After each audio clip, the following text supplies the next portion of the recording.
Je suis Renaud Ludovic Tohima, de la nationalité centrafricaine. Je suis marié, père de 3 enfants.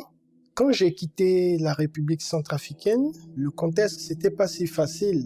Par exemple, avant que je parte, j'ai perdu ma mère et j'étais seul dans la maison. Et ma maison, c'est juste à côté d'une mosquée où les musulmans de chez nous viennent toujours en prière.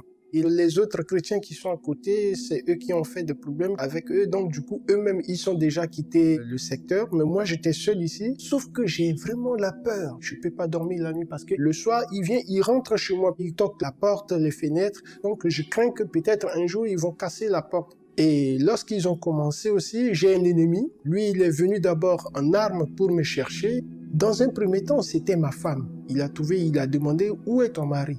On va le tuer aujourd'hui. Et si on le trouve pas, c'est toi qu'on va te tuer. Et puis, il est parti. Et c'est ainsi que j'ai compris que il y a quelqu'un qui me cherche. Du coup, je suis obligé de quitter la Centrafrique pour me sécuriser ailleurs. J'ai pensé, comme j'ai un peu d'argent sur moi, d'aller en Tunisie. J'ai choisi la Tunisie parce que quand je lisais Jeune Afrique à l'époque, j'ai compris que la Tunisie, c'est un pays d'avenir.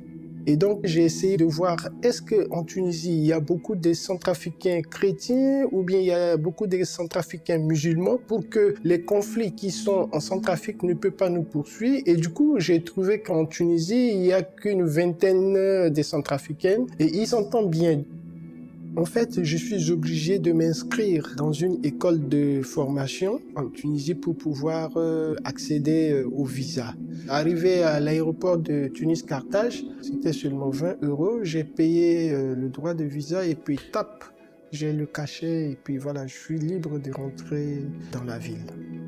Mais quand je suis arrivé ici, je suis allé à l'école pour demander en fait les attestations de scolarité, d'inscription. Le monsieur m'a dit, oui, tu m'as envoyé 250 dinars. Tu me disais que quand tu seras venu ici en Tunisie, tu vas compléter le reste. C'était 1250 dinars à l'époque. Mais malheureusement, le monsieur que je lui ai envoyé l'argent, il a payé seulement 250 dinars.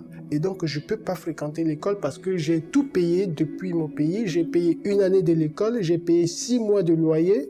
Celui de loyer aussi a fait les mêmes bêtises. Le propriétaire a cogné la porte. Il me dit, mais tu as envoyé ton argent la fois passée incomplet. Tu disais que quand tu seras venu, tes parents vont faire Western pour payer le reste. J'ai dit, moi, mes parents sont décédés. Et donc, de là, il m'a chassé de la maison. Et à l'époque, tu peux trouver une chambre à Cité ça à 90 dinars. Voilà. Donc c'est là-bas que j'ai payé 1 mois de loyer et 1 mois de caution. Et puis le matin, je sors, je vais me débrouiller avec ceux de construction pour avoir un peu de 20 dinars, de 25 dinars. Et puis c'était comme ça que j'ai commencé. J'ai travaillé comme aide-soignant auprès d'un monsieur vers la Kanya. Et puis c'est lui qui m'a aussi aidé beaucoup à grandir l'idée de supporter les stress et puis de passer tous ces mauvais temps-là. Heureusement aussi pour moi, je suis passé par la Ligue arabe de droits de l'homme et Tunisie terre d'asile. Et quelques temps après, je suis devenu réfugié politique en Tunisie. On a commencé avec cette histoire d'un petit micro-projet. On a fait une formation de comment gérer son argent et puis voilà, on a lancé maintenant le micro-projet, en fait en jardinage. Voilà, j'ai la liberté, je dors comme je veux, je me lève comme je veux, je vais comme je veux. Et dans l'avenir, j'ai envie de progresser en pépinière aussi pour que je puisse agrandir cette société. Quand j'étais au pays, j'ai fait aussi pisteur. Et au fond forestier, c'était vraiment magie. Ma relation avec les plantes, peut-être tu te croyais dans l'Amazonie. Tu peux promener comme ça et tu es sous les arbres. Tu vois que des serpents qui passent, des singes.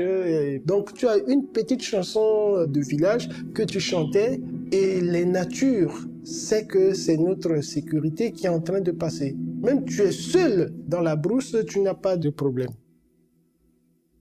Cho cho cho chara manu ayole cho cho cho chara manu ayole charo ma baba walai ayole charo ma mama walai ayole charo mamanu denda denda denda charo mamanu denda maruma denda denda sara kambi bumo beti mode chowa